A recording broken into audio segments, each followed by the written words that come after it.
Did you hear about the sugar daddy in Pennsylvania who murdered his girlfriend, her husband, and their baby, all because she refused to leave her man to be with him? Geraldina met 61-year-old Jose at a warehouse where they worked together. They began flirting a little bit and he quickly fell in love. He began to do all the things a man in love would do. He would buy her flowers, nice gifts, and when she needed it, he even rented an apartment for her and her son. But while Geraldina appreciated Jose being her sugar daddy, her heart still belonged to her husband, Jaden. When Jose asked her to leave Jaden and be with him, she told him that she could not. Jose was furious, thinking, I know she didn't just take my money and my heart and then just tell me no.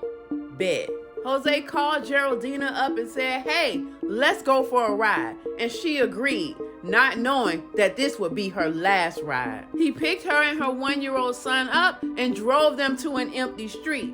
He turned to her as though he was going to have a conversation with her, and instead of speaking, he took out his weapon and shot her in the head. Then he took her son, found a nearby pond, and threw him in while he was still alive. Then he drove home like nothing ever happened. After he got home, he called Geraldina's husband, Jaden, and told him he wanted to talk. Jaden had no idea that his wife and child were already dead, so he agreed to meet Jose.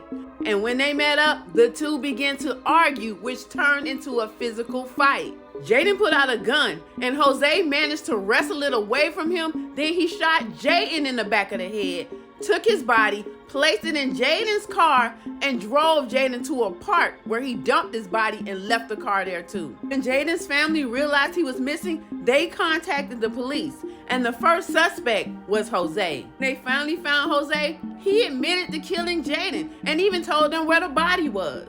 Geraldina and her baby had already been reported missing by her family, and the following day, they found her body in a grassy field. The very next day, they found her son's body in the pond.